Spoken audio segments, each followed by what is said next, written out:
नंतर आरक्षणाच्या संदर्भातला पण मुद्दा काही बाबतीमध्ये तुम्ही जर मराठवाड्यातल्या जागा बघितल्या तर संभाजीनगरची जागा सोडली तर बाकी एकही जागा महायुतीची त्या परिसरामध्ये येऊ शकली नाही। अशा काही गोष्टी साधारण या निवडणुकीच्या निकालाच्या निमित्तानं आम्हाला ज्या पाहायला मिळाल्या किंवा आम्ही आमदारांशी चर्चा केल्यानंतर काही वेगवेगळ्या सहकाऱ्यांशी चर्चा केल्यानंतर त्या पुढे आल्या।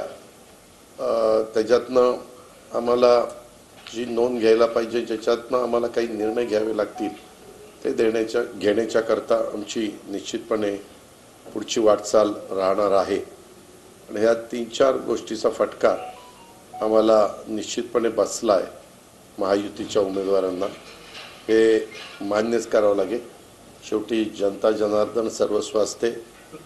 जनतेने दिलेला कौल विनम्रपणे आम्ही स्वीकारलेला आहे आणि पुन्हा त्यांचा आमच्याबद्दलचा जो काही विश्वास कमी झालेला आहे तो विश्वास पुन्हा संपादन करण्याच्या करता आम्ही जीवाचं रान करू। पण जागा वाटप उशीर झाला।